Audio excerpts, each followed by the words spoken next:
예수님이 죽으시고 아버지께로 올라가시기 전에 제자들을 준비시키기 위해서 여러 가지를 말씀하셨죠. 지금 그 일환입니다. 때로는 제자들이 이 세상에서 아무런 이유 없이 미움받을 거다. 미움만 받으면 괜찮은데 죽기까지 할 거다. 세상 사람들은 제자들을 죽이고 난 다음에 자기들이 죽이는 그 행위가 하나님을 섬기는 일이다 라고 오해를 할 것이다. 근데 그때 너희들도 오해하지 말아라. 실족하지 말아라. 사실은 너희들의 죽음이 너희들을 죽인 사람들이 하나님을 예배하는 일이 아니고 사실은 너희들이 너희의 죽음을 통해서 하나님 앞에 마지막으로 예배드리는 일이 될 것이다. 그래서 실족하지 말아라. 이제 그런 이야기를 했죠. 오늘 또 계속해서 지금 떠나시기 전에 유언처럼 남기시는 말씀입니다. 예수님이 아버지께로 올라가시면은 제자들은 예수님을 더 이상 볼 수 없을 때, 예수님이 안 계시니까 없을 때 무엇을 가장 우선적으로 해야 될 것인지 제자들에게 말씀을 해주십니다. 나 안 보인다고 그래서 이상한 일 하면 안 되고 무엇을 가장 우선적으로 해야 될 것인지를 깨우쳐 주시는데요. 그래서 오늘 말씀 잘 들으시면은 우리가 이 세상에 살아가면서 무슨 일을 가장 중요시 여기고 가장 우선적으로 행해야 되는 사람이 되는 것인지를 알게 될 거예요. 그리고 예수님은 그 일을 우리가 하는 것이라고 말씀하지 않으십니다. 뭐라고 그러시냐면은 예수님이 아버지께로 가시면은 그의 이름으로 아버지께 구하여 보내실 보혜사 성령님, 보혜사가 이 땅에 오실 것인데 그분은 믿는 사람들 안에 거하시면서 우리 안에 거하시면서 우리를 통해서 믿는 사람들을 통해서 중요한 세 가지 일을 한다. 세 가지 일을 하실 것이다. 그래서 그 일은 성령님의 일이지만은 우리를 통해서 하시니까 누구의 일이죠? 우리의 일인 거죠.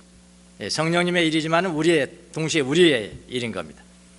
그래서 이 일을 잘 알면은 성령님의 일임과 동시에 우리 일이니까 우리가 어떤 자세로 무엇을 우선순위로 무엇을 가장 중요한 일로 여기면서 이 세상에 살아가야 되는가를 가늠하는 일도 되는 거죠. 오늘 세 가지를 잘 하시면. 자, 그 세 가지 일이 뭘까요? 세 가지 일. 세상이 잘못 알고 있는 게 있다는 거예요. 세상이 오해를 하고 있는 일이 있다는 거예요. 그게 세 가지예요. 그 세 가지가 뭐냐면 죄에 대해서 오해를 하고 있고 세상 사람들이 죄에 대해서 오해를 하고 있고 그 다음에 의에 대해서 잘 모르고 의 다 아는 것 같죠? 잘 모른다. 그리고 뭐냐면은 심판이 잘 뭔지 모른다. 죄에 대해서 의에 대해서 심판에 대해서 잘못 알고 있다. 죄를 잘못 알고 있고 의를 잘못 알고 있고 심판을 잘못 알고 있다는 거예요. 그래서 우리가 만약 이 세 가지를 잘못 알고 있으면 우리도 세상 사람이죠. 맞죠? 예수는 믿지만은 우리도 잘못 알고 있으면은 우리도 세상 사람인 거죠. 그래서 잘 알아야 되는 거죠. 세 가지를 우리가 잘 알아야 돼. 잘 알았으면은 세상을 향해서 그렇게 살아가는 거죠. 그게 우리 일이니까요. 그러니까 이 세 가지는 그냥 세 가지 일이 아니고요. 우리가 이 세 가지 일을 하는 것이기 때문에 우리의 삶과 라이프스타일과 우리의 사명과 우리 하는 일이 되는 거죠. 중요한 우리의 일이 되는 거예요. 잘 아시라 이 말이에요. 가장 중요한 일입니다. 이 세 가지 일을 잘 이해하면은 내가 잘 살고 있는 거야. 이렇게 내가 지금 내가 60평생, 70평생 내가 지금 잘 살고 있는 거야. 곧 내가 갈 텐데 나 잘 살아온 거야? 를 가늠해 볼 수 있다. 여러분 자신을 한번 체크해 보시기 바랍니다. 말씀을 들으시면서 잘 이해를 하고 있는지, 그리고 그 오해, 세상 사람들이 이해하는 오해를 세상에 알도록 하는 삶을 내가 살고 있는지 그걸 한번 체크해 보시라는 말입니다. 자, 첫 번째 오해가 뭐냐면은 죄에 대한 오해래요. 죄에 대한 오해. 8절 한번 보시겠습니다. 8절. 바로 친절하게, 그리고 죄에 대해서 오해를 한다 세상이. 죄에 대해서 오해하지 마라 하면서 그 오해가 뭐냐 하는 것도 친절하게 말씀해 주세요. 예수님이요. 그가 와서 성령이 오셔서 죄에 대하여 세상을 책망하시리라. 책망이라는 것은 이렇게 드러내 준다는 겁니다. 그러니까 암흑 가운데 있던 것을 빛 가운데로 쫙 드러내 준다. 이게 책망하다예요. 그러니까 세상을 계몽해 준다. 알려준다. 세상에 대해서 알려준다. 그런데 구절을 보면은 죄가 뭔지를 알려줍니다. 죄. 세상 사람들이 이걸 오해를 하고 있는데 예수님께서 말씀하시는 죄가 뭐냐면은 죄에 대하여라 하면 그들이 나를 믿지 아니하며. 여러분, 이 세 가지를 보면서 우리가 주목해야 될 것은 주어가 뭔지, 주어. 그 다음에 시제가 뭔지, 이걸 좀 주목하셔야 돼요. 정확하게 이해를 하시려면. 여기 주어는 누굽니까? 그들이 나를 믿지 않는 거니. 그들이죠, 그들. 3인칭 복수입니다. 그들이에요, 그들. 그러니까 예수님과 저는 관계없는 사람들입니다. 시제는 현재형입니다. 지금 믿지 않는다. 그들이 지금 나를 믿지 않는 거, 그게 뭐라고요? 죄다. 그게 죄다. 그렇게 지금 세상을 꾸짖는다는 것이죠. 세상이 죄에 대해서 잘못 알고 있는데 성령님 오시면 이것을 꾸짖는다. 무엇을 꾸짖는다고요? 세상 사람들이 죄를 잘못 알고 있다는 거예요. 죄를 잘못 알고 있대요.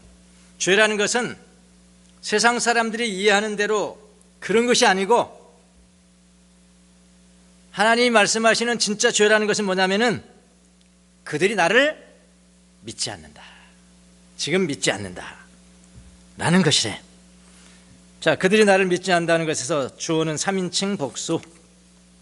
믿지 않는 그들, 이 주어예요. 믿지 않는 그들. 그래서 믿지 않는 그들이 죄를 잘 알아야 하는 거죠. 죄를 잘 알아야 돼요. 죄는 바로 예수님을 믿지 않는 것이래요. 이건 현재형입니다. 지금 믿지 않는 거예요. 지금 믿지 않는 거, 그게 죄다. 자, 세상 사람들은 죄를 어떻게 이해를 합니까? 세상 사람들은 도덕적인 개념이죠. 도덕적인 개념, 윤리적인 개념이에요. 그들에게는요. 그렇게만 이해를 합니다. 그러면은 예수님과 관계없이 그거 할 수 있어요. 도덕적인 개념, 윤리적인 개념으로 말한다면은 예수님과 관계를 맺지 않고도 그거 의를 행할 수 있다니까요. 석가모니도 의를 행하고 공자도 의를 행하고 다 할 수 있다니까요. 예수님 관계 없이도 할 수 있다니까요. 그건 윤리적 개념이에요. 수평적 개념이고요. 수직적인 개념은 아니잖아요. 세상은 그렇게 이해를 하고 있다는 거예요. 그러나 여기 죄라는 것은, 하나님 말씀하신 죄라는 것은 하마르티아예요. 하마르티아는 도덕적이기 전에, 도덕적인 개념이라기보다는 그 전에 이건 종교적인 개념입니다. 종교적이라는 건 수직적이라는 거죠. 도덕적인 건 수평적인 것이고요. 그건 인간 사회에서의 도덕이고요. 이거는 수직적인 개념이에요. 종교적인 이라는 것은 수직적이고, 그래서 하마르티아, 이 죄라는 것은 빗나간 화살이라는 뜻이에요. 빗나간 화살. 이게 뭐가 빗나갔나? 삶의 목표가 빗나갔다는 거죠. 삶의 목표가 잘못됐다는 거고요. 삶의 목표가 하나님이 아니에요. 하나님 중심이 아니에요. 삶의 목표가 예수님 중심이 아니라고요. 예수님이 아니라니까요. 결국 예수님을 믿지 않으면은 하나님을 알 수 없습니다. 하나님을 알지 못하면은 하나님과는 관계가 없는 거예요. 릴레이션십이 없는 거예요. 관계라는 용어를 제가 좀 많이 씁니다. 관계가 없는 거예요. 생명의 관계죠. 하나님을 모르면은 그의 삶의 목표는 빗나간 거예요. 빗나간 것입니다. 그것이 바로 뭐라고요? 죄라고요. 그러니까 우리가 말하는 죄라는 것은 이거는 수직적이고 이건 종교적인 개념이에요.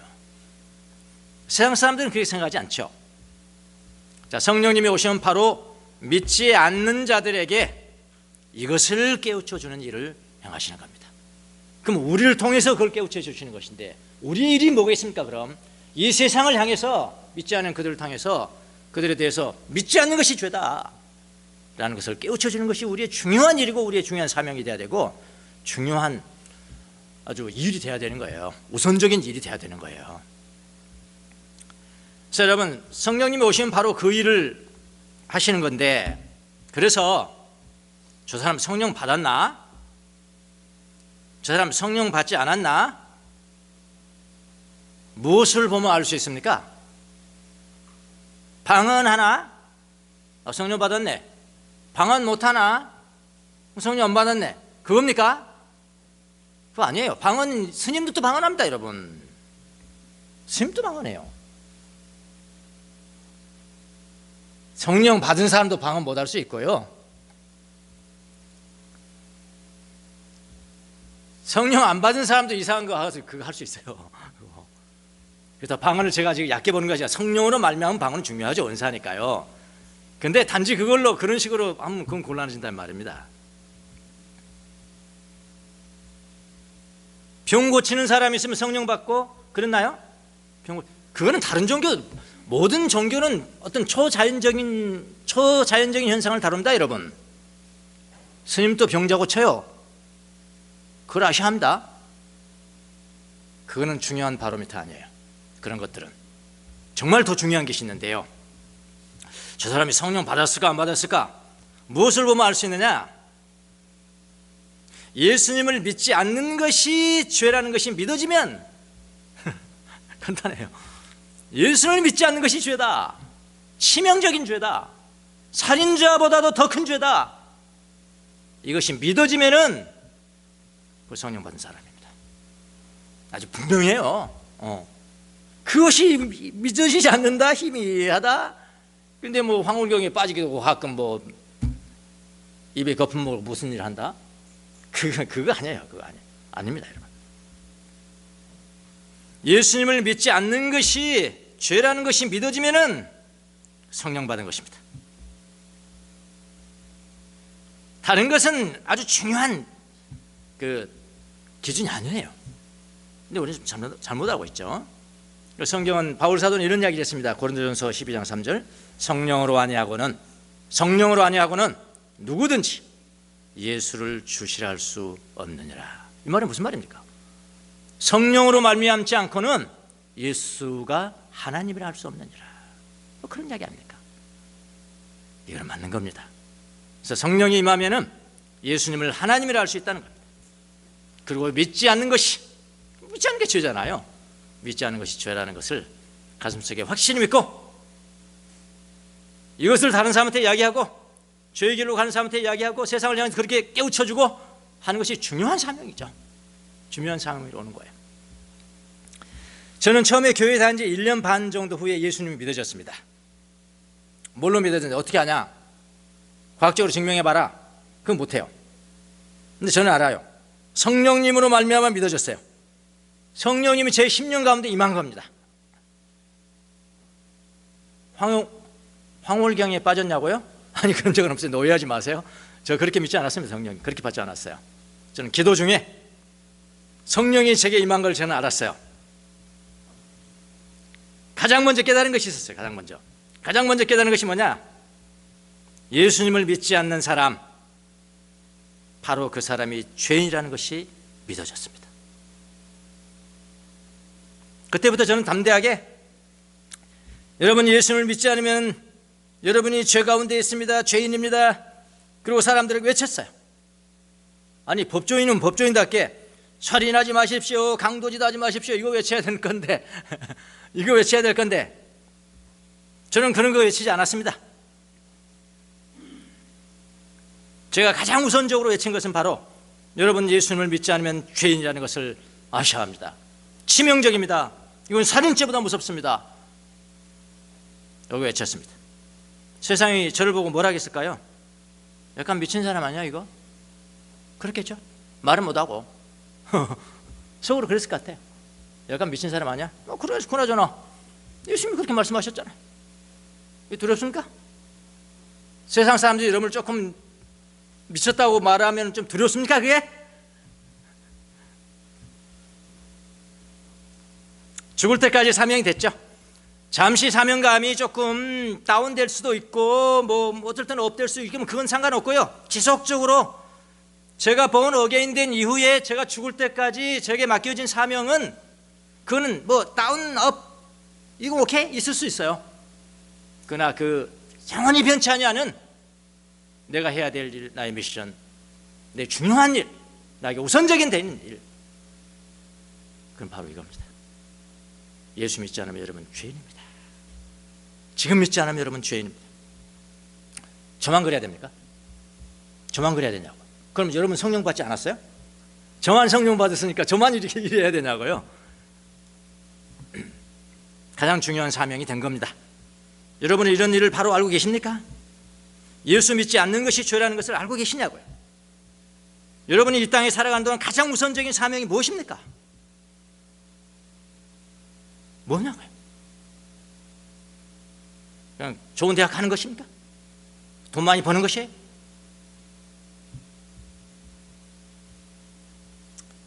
예수 믿지 않는 것이 죄라는 것을 세상 사람들은 모릅니다. 몰라요. 그렇게 깨우친다는 거예요, 성령이.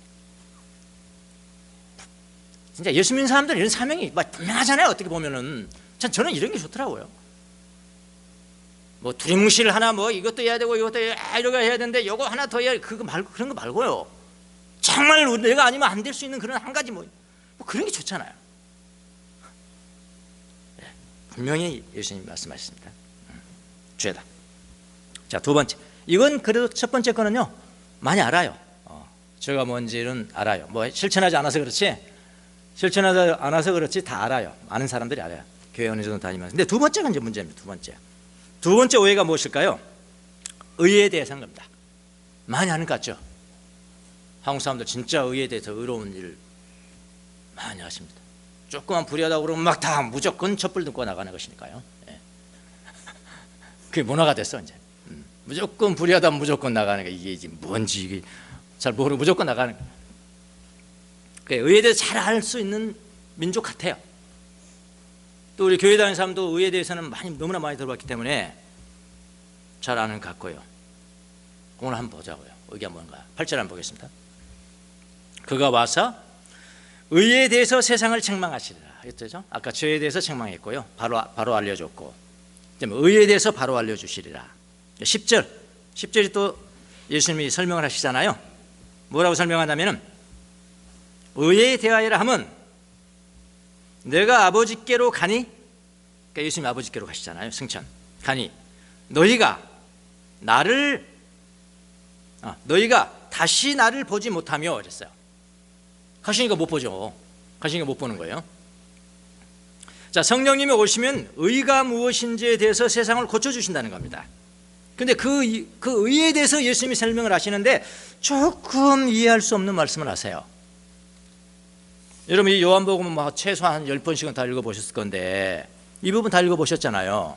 뭐 다른 건 다 이해가 되는데 뭐 의에 대하라 하면 참 이상한 말씀을 하시네. 의에 대하라 하면 내가 아버지께로 가니 너희가 더 이상 다시 더 이상 나를 보지 못할 것이요. 거기까지 끝나버렸어요. 알 것 같기도 하고 모를 것 같기도 하고 죄에 대해서는 좀 알겠는데 의에 대하라 하면 내가 아버지께로 가니 너희가 다시 나를 보지 못할 것입니다. 그거 어쩌다는 이야기예요. 그걸 좀 더 말씀해 주셔야지. 이러니까 이게 잘 어려운 거예요. 예수님이 그런 경우가 상당히 많이 있거든요. 근데 지금 그 당시에 그렇게 아주 미주알 고주알 말해줘도 이해할 수 없는 것은요 가장 탑을 말씀하셔버려요. 언젠가는 깨닫겠지 하고. 그거 아시죠? 예수님 항상 탑을 말씀하세요. 윤리와 도덕을 이야기할 때도 탑을 말씀하세요. 그냥 손 잘라버리라 못 잘라버리라 탑을 말씀하신다고. 탑을. 그러니까 그 당시에는 이해 못하던 나중에 이제 이해가 조금씩 이제 계시가 되면서 이해할 수 있는 그런 말씀을 많이 하세요. 그렇다고 예수님이 과장하지 않으세요. 과장법은 커뮤니케이션 할 때 과장법은 사용하시지만 과장하지 않으세요. 그냥 그대로 그냥 있는 거예요. 그런 말씀하셨으면. 자, 의에 대하여라 하면 내가 아버지께로 가니 너희가 다시 나를 보지 못하며, 이게 무슨 의미입니까? 아버지께로 가니, 예수님께서 아버지께로 가니 너희가 예수님을 다시 못 본다는 것인데, 그렇게 말씀하셨는데 의와 예수님을 다시 보지 못하는 것, 이게 무슨 연관이 있을까 생각해 보셨어요? 이해하기 어려운 부분입니다. 근데 조금이라도 저도 제 해석이 지금 뭐 100% 옳다 그런 거 아니에요. 조금 개시될 수 있으니까요. 여러분에게 조금 빛을 전도주기 위해서 세 가지를 먼저 좀 이해를 하셔야 합니다. 첫 번째 개념은 뭐냐면은 의라는 개념이 의라는 개념하고, 그 다음에 여기서 주어가 누군가? 10절 주어가 누구죠? 너희가. 그렇죠. 아까 그 죄에 대해서 하라 하면 거기서는 누구죠? 그들이 3인칭 복수, 여기는 2인칭 복수. 여기서 2인칭이라 하면 누굽니까? 제자들. 이걸 아셔야 지금 의에 대해서 특별히 말씀하시는데 누구에게 지금 말씀하시는 거예요? 누구를 두고 지금 말씀하시는 걸 알 수가 있겠죠? 제자들에 해당되는 거예요 지금요. 너희가. 그 다음에 뭐라고 하냐면은 시제, 나를 믿지 아니하며, 나를 믿지 더 이상 보지 못할 것입니다. 그러니까 미래형입니다. 첫 번째 거는 3인칭 복수 현재형, 두 번째 거는 2인칭 복수 미래형. 예수님 가신 다음에는 못 볼 거다 이런 이야기예요. 그러니까 예수님이 가셔버렸으니까 예수님이 안 보여. 옛날에 예수님 계실 때는 예수님 계신 앞에서 내 마음속으로 죄를 짓지는 모르겠지만은 예수님 앞에서 그때 나쁜 짓 할 수 있습니까? 못하겠죠. 보이시면은, 보이는 하나님을 보셨으면은 그때는 말 못해. 그래도 베드로는 했죠. 부인했으니까. 그래, 우리는 베드로보다 낫잖아요. 예수님 넣고 부인은 그걸 안 할 것 같아. 근데 베드로는 그걸 했거든요. 이제 그 한번 보세요. 그럼 안 보이시면 어떻게 되겠냐고요? 안 보이시면은 내가 더 오만 방자할 수 있겠죠? 이제 그가 관계 있겠구나. 그렇게 생각하시라고요. 제자들이 다시 보지 못할 것이며, 미래형입니다. 미래형. 자, 그러니까 먼저 의에 대해서, 의라는 개념도 여기는 종교적입니다. 종교적인 개념이에요. 정의하고 다릅니다. 정의하고는 달라요. 의라는 개념이 역시 종교적인 개념인데, 의라는 것은 어떤 개념이냐면은 하나님 앞에서 뭔가를 해요. 그러니까 하나님과의 관계에서 나오는 개념이에요. 그러니까 하나님과 관계 없는 것이라면은 아무리 거기 정의로운 일을 할지라도 그건 의가 아니에요. 하나님과의 관계를 맺으면서 한다면은 우리가 생각하는 이게 정의야? 정의 같지 않는 행위도 의가 될 수 있어요. 이게 종교적인 겁니다. 의라는 개념은 우리는 처음 듣지는 않으셨을 거예요. 근데 처음 들었다 할지라도 이건 성경에 자주 나오는 개념입니다. 그래서 아셔야 돼요. 의 하면은 하나님과 관계에 있어서 나오는 것이다. 그렇게요. 자, 그러니까 하나님과 관계를 맺고 똑바로 서는 거. 똑바로 서려면 하나님과 관계를 맺지 않으면 불가능하다. 그런 이야기죠. 하나 예를 들어볼까요? 유다와 며느리 다말의 관계를 아시나요? 창세기 읽어보셨나요? 창세기에 나옵니다. 창세기에. 그러니까 유다가 아들이 셋이 있습니다. 아들이 셋인데 다말이라는 여인은 첫아들과 결혼을 했어요. 첫째 아들의 며느리. 근데 아들이 없어 죽었네요. 첫째가 아들이 없어 죽었어요. 그럼 그 당시 전통에 의해서 둘째가 취합니다. 둘째도 그래 죽었네요. 그러니까 아들이, 셋째는 어린데 아버지가 생각할 때 어떻게 했어요? 야, 이거 셋째까지 죽는 거 아니야 이거? 이러면 안 되겠네. 그래서 며느리를 속입니다. 야, 며느라, 내가 셋째가 있는데 셋째가 결혼할 나이가 되면 더 커야 되니 아직은 어리니 너는 너희 친정에 가서 있거라. 그럼 아들이, 그럼 셋째가 크면은 내가 너를 다시 부르겠다. 근데 유다는 그럴 마음이 없었습니다. 사실은요. 속인 겁니다. 며느리가 가서 있는데 아들이 컸어도 부를 기미가 안 보이거든요. 근데 유다가 부인을 상처하고 난 다음에 애로워서 그 다말이 사는 고향은 그 동네를 방문한다는 소문을 듣고 그때 뭐 합니까? 창녀로 변장을 하잖아요. 창녀로 변장을 합니다. 변장하고 지나가는 그냥 시아버지죠. 이 유다를 꼬셔서 하룻밤을 지내요. 근데 마침 그때 이 유다가 돈이 없습니다. 돈을 줘야 되는데 그러면 약조를 하시오. 주민등록증 내시오. 주민등록증을 가지고 있었잖아. 그때는 뭐 지팡이가 뭔데 하여튼 요즘 말하면 그런 거야. 쉽게 말하면 내 아이디니까 주민증을 내셔. 그래가지고 이제 이 다말이라는 여인은 이제 배가 불러가고요. 임신했으니까. 그러니까 이 소문이 자기 시아버지인 유다에게 알려집니다. 그 당시 법에 의하면은 이제 미개한 사이니까요. 왜냐하면은 며느리가 그런 식으로 했을 때 그 사람은 처벌권이 누가 있냐면은 이 시아버지한테 있는 겁니다.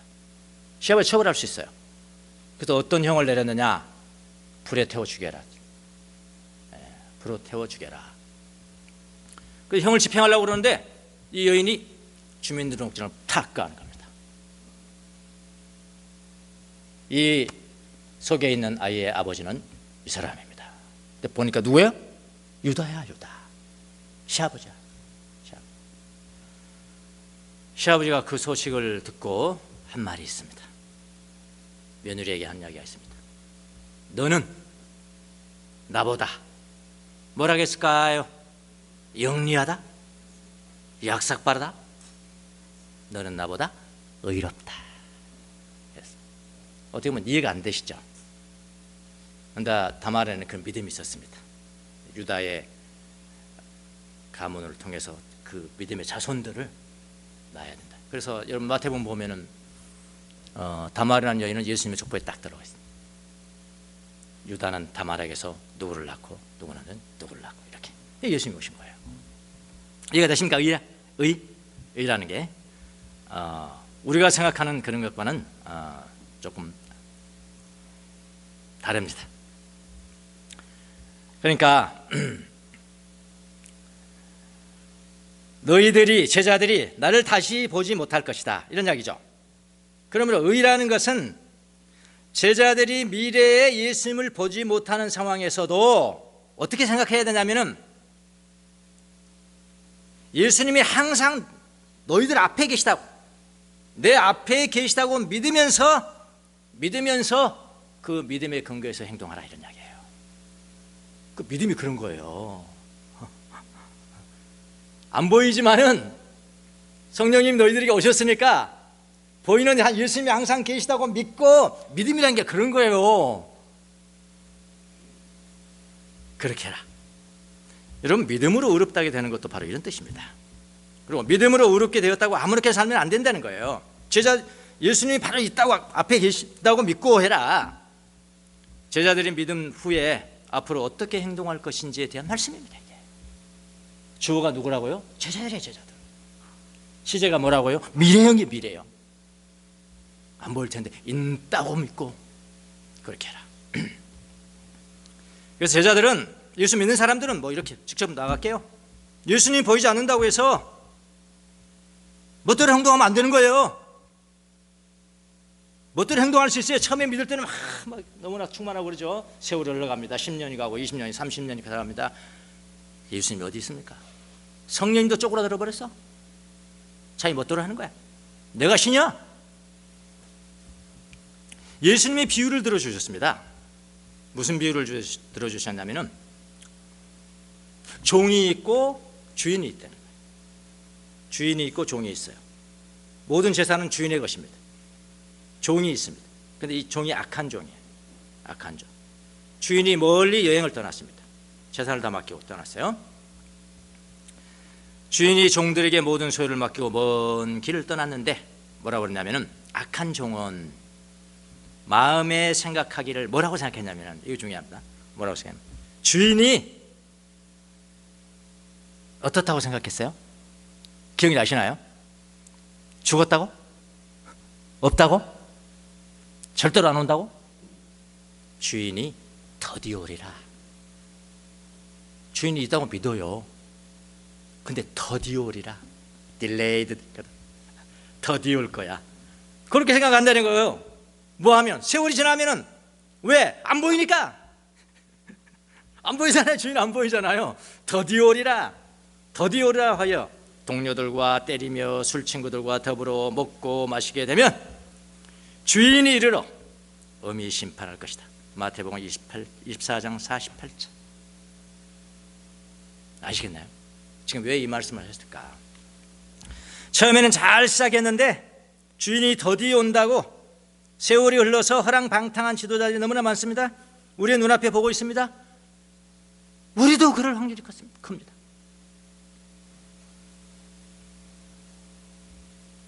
예수님이 안 보인다고 아무렇게나 살면 안 됩니다. 우리는 처음부터 끝까지입니다. 처음부터 끝까지예요. 죄 없는 손과 깨끗한 마음을 가져야 되고 예수님이 바로 앞에 보이는 것처럼 그렇게 살아야 돼요. 24편에 시편 24편 우리가 암송 구절은 아닙니다. 23편이 우리가 암송 구절이고요. 24편도 기가 막힌 성경입니다. 사실은. 그러니까 여러분 얼른 15구절 하면 그 다음 두 번째로는 24편 들어갈 겁니다. 기가 막힌. 여기에 의라는 것이 무엇이냐 잘 나와 있어요. 시편 24편. 저는 지난 한 주간 동안 이걸 묵상했습니다. 한 주간. 누가 하나님의 거룩한 산에 올 것이냐? 누가 하나님의 거룩한 산에 올 것이냐? 누가 하나님께 가까이 갈 것이냐? 시편 24편에 죄 없는 손과, 오늘날로 말하면 예수님이라, 죄 없는 손과, 그 다음에 그걸로 끝나는 게 아니고 깨끗한 마음, 마음이 청결. 예수님도 말씀하셨죠? 깨끗한 마음. 그 다음에 헛된 우상의 뜻을 두지 말고, 헛된 우상들이 얼마나 많죠. 헛된 우상의 뜻을 두지 말고 거짓 맹세를 하지 않는 사람, 그가 복된 사람이고, 그 다음에 뭐라고 그러냐면요, 그가 곧 의로움을 인정받는 사람이다. 의가 또 나오잖아요. 의 다 잘 아셔야 돼요. 그러니까 의라는 것은 이거는 수직적인 개념이기도 하고 동시에 이건 수평적인 개념이기도 하는 거예요. 그 사람이 바로 의로움을 인정받은 사람이다. 그래서 이 의로움을 어떻게 믿는 사람, 하나님 믿는 사람들이 의롭게 살 것인가를 그렇게 고민한 사람들도 있었는데, 그 예수도사들이 그렇게 일평생을 고민했어요. 일평생을 고민하면서 어떻게 하면 이 의를 지킬 것인가, 죽을 때까지. 그래서 일생 동안 뭐 했냐면요, 맑은 정신과 겸손을 배우려. 맑은 정신과 겸손을 유지하기 위해서 그들이 꼭 했던 훈련이 있다니까요. 이미 제가 몇 번이나 말씀드렸습니다. 과거의 죄를 기억하고 마음의 눈물을 흘린다. 과거의 죄를 기억하면 겸손해져요. 저는 이번 주에 과거에 제가 잘못된 결정한 것들, 이런 것들 하나님 앞에 많은 생각을 했어요. 묵상을. 아예 하나님 없는 사람처럼 살았더라고. 누가요? 목사가. 제가 그랬으면 여러분이 저보다 훨씬 훌륭한다는 그 있어요? 증거 있어요? 증거 있냐고요? 마찬가지가 아닙니까? 하나님 믿고 살아간다 하면서 중요한 결정은 다 자기 중심적으로 내렸더라고. 제가 우울했어요. 우울하게 살았어요. 일주일을 우울하게 지냈어요. 슬프게 지냈어요. 슬프게. 과거의 죄를 기억하고 마음의 눈물을 흘림. 마음의 눈물이 더 중요한 눈물이거든요. 바울도 그랬습니다. 고린도전서 15장 9절, 디모데전서 1장 13절. 나는 사도라 칭함을 받지 못합니다. 사도인데도, 그 능력 있는 사도가 됐음에도 나는 사도라 칭함을 받지 못합니다. 여전히. 그러면서 뭐라고 했냐? 나는 비방자고요. 나는 비방자고요. 박해자고요. 나는 폭행자였습니다. 이 사람들이 끝까지, 죽는 순간까지 의로움을 잊지 않았던 것은 바로 이런 것 때문입니다. 항상 죽음을 생각했습니다. 잠이라는 것은 작은 죽음이거든요. 여러분 오늘 저녁부터 그렇게 한번 생각해 보세요. 나 지금 잔다? 하나님, 나 다시 일어나지 못할지도 모르겠습니다. 작은 죽음이니까요. 영원히 살 것처럼 행동하지 말라는 거예요. 예수 그리스도의 순환을 항상 생각했습니다. 예수님께서 왜 십자가에 못 박혀 죽으셨는지, 나를 위해서 죽으셨다. 하나님의 크신 자비를 생각하고, 이런 훈련들은 매일매일 있었던 거죠.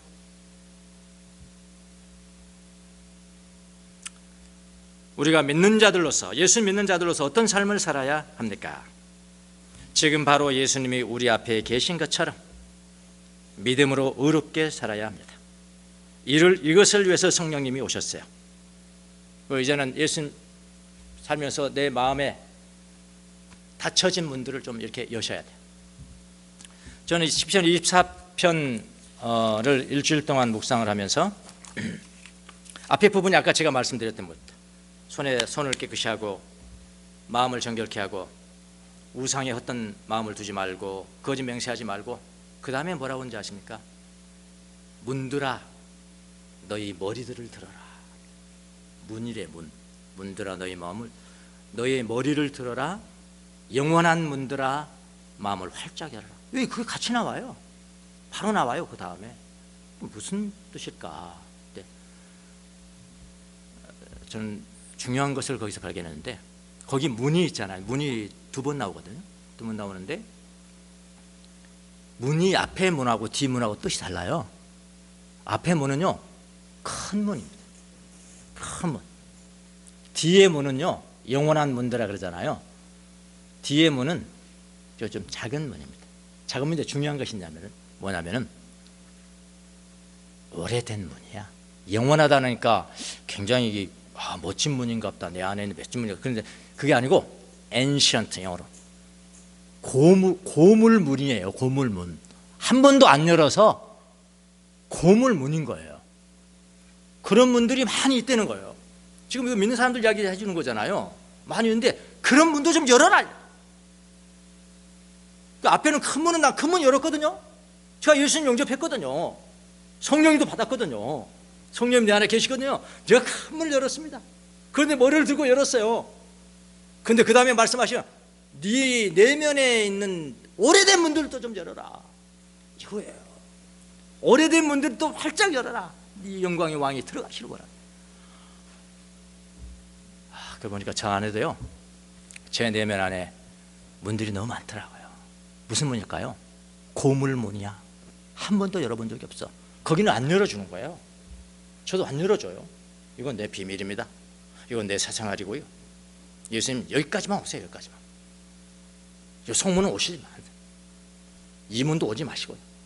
이 문도 오지 마시고요. 그러니까 예수님께서 보시기에는 ancient, 고물문이야. 고물문이야.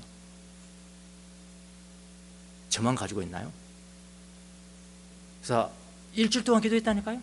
하나님, 주님, 제 내면에 이 고물문들이 많은데 어떤 문들일까요? 어떤 문들일까요?